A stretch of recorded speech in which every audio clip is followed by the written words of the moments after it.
ಈ ವಿಡಿಯೋದಲ್ಲಿ ಏನು ತಿಳಿಸ್ಕೊಡೋಕ್ಕೆ ಇಷ್ಟಪಡ್ತೀನಿ ಅಂದರೆ ಕಾರ್ ಟೈರ್ ಬಗ್ಗೆ.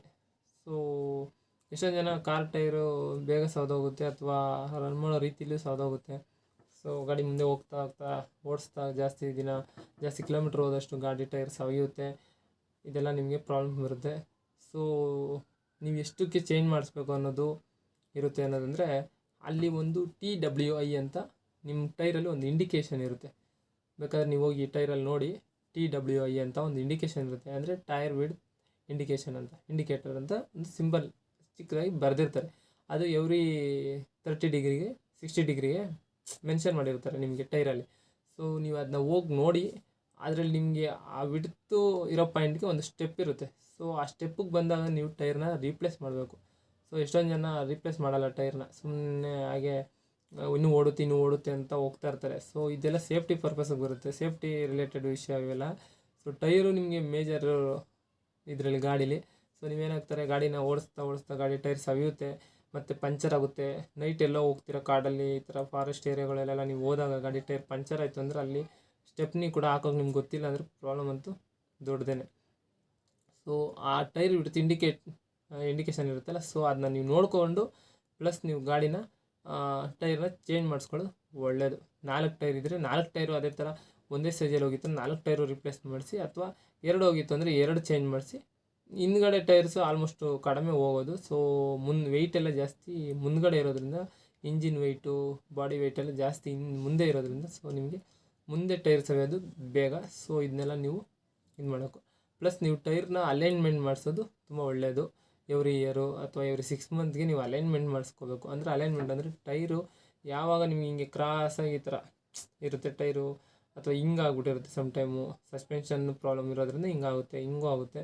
ಸೊ ಈ ಟೈರ್ ಆ ಥರ ಆದಾಗೆಲ್ಲ ನಿಮಗೆ ಟೈರು ಒಂದೇ ಕೈ ಸವಿತಾ ಇರುತ್ತೆ. ಸೊ ಅದನ್ನೆಲ್ಲ ನೀವು ನೋಡ್ಕೋತಾ ಇರಬೇಕು. ಇದರಿಂದ ನಿಮಗೆ ಟೈರ್ನ ಸ್ವಲ್ಪ ನೀವು ಜಾಸ್ತಿ ದಿನ ಓಡಿಸ್ಬೋದು. ಅಲೈನ್ಮೆಂಟ್ ಮಾಡಿಸೋದ್ರಿಂದ ಜಾಸ್ತಿ ದಿನ ರನ್ ಮಾಡ್ಬೋದು. ಅಥವಾ ಒಂದೊಂದು ಸಲ ನೀವೇನು ಮಾಡ್ತೀರಾ, ಟೈರ್ ಒಂದೇ ಕಡೆ ರನ್ ಆದಾಗ ನಿಮಗೇನಾಗುತ್ತೆ, ಟೈರ್ ರೀಪ್ಲೇಸ್ ಮಾಡಲೇಬೇಕಾಗುತ್ತೆ. ಇನ್ನೊಂದು ಸೈಡ್ ಚೆನ್ನಾಗಿರುತ್ತೆ, ನೋಡ್ತೀರಾ ಈ ಕಡೆ ಇನ್ನೂ ಡೆಪ್ತ್ ಇದೆ, ಅಂದರೆ ಇನ್ನೂ ಹೈಟ್ ಇದೆ ಟೈರು. ಸೊ ನೀವೇನಂತೀರ, ಚೆನ್ನಾಗಿ ಓಡಿಸ್ಬೋದಲ್ಲ ಇನ್ನೂ ಅಂತೀರ. ಬಟ್ ಒಂದು ಸೈಡ್ ಏನಾಗಿರುತ್ತೆ, ಸೌದೋಗಿರುತ್ತೆ. ಸೊ ಆ ಒಂದು ಸೈಡ್ ಸೌದೋದ್ರೆ ನಿಮಗೆ ಟೈರು ಬ್ಲಾಸ್ಟ್ ಆಗೋ ಚಾನ್ಸ್ ಇರುತ್ತೆ, ಅಥವಾ ಪಂಚರ್ ಆಗುತ್ತೆ. ಪಂಚರ್ ಹಾಕಿದ್ರೂ ನಿಲ್ಲಲ್ಲ. ಸೊ ಬೆಟರ್ ನೀವು ಆ ಯೂಸೇಜು ಅಥವಾ ಅಲೈನ್ಮೆಂಟ್ ಮಾಡಿಸೋದು ಮತ್ತು ಟೈರ್ ರೀಪ್ಲೇಸ್ ಮಾಡಿಸೋದು.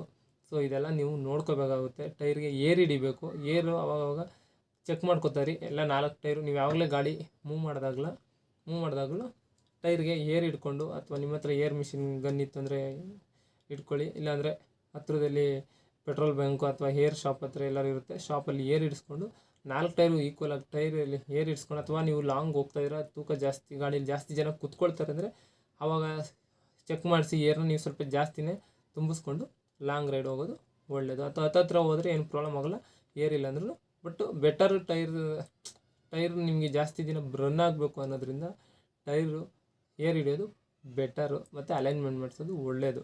ಎವ್ರಿ 6 ಮಂತ್ ಅಥವಾ ಎವ್ರಿ ಇಯರು, ಅಥವಾ ಸರ್ವಿಸಲ್ಲಿ ಕೂಡ ಮಾಡಿಸ್ಕೋಬೋದು, ನೋ ಪ್ರಾಬ್ಲಮ್. ಬಟ್ ಮಾಡಿಸೋದ್ರಿಂದ ನಿಮಗೆ ಟೈರ್ದು ಬಾಳಿಕೆ ಅಥವಾ ಜಾಸ್ತಿ ದಿನ ರನ್ ಆಗೋ ಚಾನ್ಸಸ್ ತುಂಬ ಇರುತ್ತೆ. ಸೊ ಎಷ್ಟೊಂದು ಜನ ಈ ಥರ ಎಲ್ಲ ಪ್ರಾಬ್ಲಮ್ ಕ್ರಿಯೇಟ್ ಮಾಡಿಕೊಂಡು ಆ ನಂತರ ಟೈರ್ ಹಾಕ್ಸ್ಕೊಳಕ್ಕೆ ಹೋದಾಗಲೂ ಕೂಡ ಟೈರ್ ಹಾಕ್ಸ್ಕೊಳ್ಳಲ್ಲ, ಇನ್ನೂ ಓಡಿಸ್ತೀನಿ ಅಂತ ಹೋಗ್ತಾರೆ. ಸೊ ಇದೆಲ್ಲ ಮಾಡೋದು ಸ್ವಲ್ಪ ತಪ್ಪು. ಅದು ನಿಮ್ಮ ಇದು, ಅಥವಾ ನೀವು ರನ್ ಮಾಡ್ತೀನಿ ಸೇಫ್ಟಿಯಾಗಿ ರನ್ ಮಾಡ್ತೀನಿ, ಸಿಟಿಲಿ ರನ್ ಮಾಡ್ತೀನಿ ಅನ್ನೋದು ನೋ ಪ್ರಾಬ್ಲಮ್ಮು, ರನ್ ಮಾಡ್ಬೋದು ಆಲ್ಮೋಸ್ಟು. ಆದ್ರೂ ಯಾಕೆ ಪ್ರಾಬ್ಲಮ್ ಕ್ರಿಯೇಟ್ ಮಾಡ್ಕೋತೀರ ಅನ್ನೋದು ನಮ್ಮ ಅಭಿಪ್ರಾಯ. ಆ್ಯಸ್ ಎ ಟೆಕ್ನಿಷಿಯನ್ನಾಗಿ ನಾನು ನಿಮಗೆ ಈ ವಿಡಿಯೋದಲ್ಲಿ ಟೈರ್ ಬಗ್ಗೆ ತಿಳಿಸ್ಕೊಟ್ಟೆ ಅನ್ನೋದಿಷ್ಟು ಅಂದ್ಕೊಳ್ತೀನಿ. ಸೊ ನಿಮ್ಗೆ ಇದೇ ಥರ ಹೆಚ್ಚಿನ ಮಾಹಿತಿ ಬೇಕು ಅಂದರೆ ನಮ್ಮ ಚಾನಲ್ ಸಬ್ಸ್ಕ್ರೈಬ್ ಮಾಡಿ, ಶೇರ್ ಮಾಡಿ, ಲೈಕ್ ಕೊಡಿ. ನಿಮಗೇನಾದರೂ ಇಷ್ಟ ಆಗಿದರೆ ಲೈಕ್ ಮಾಡಿ, ಕಾಮೆಂಟ್ ಕೊಡಿ.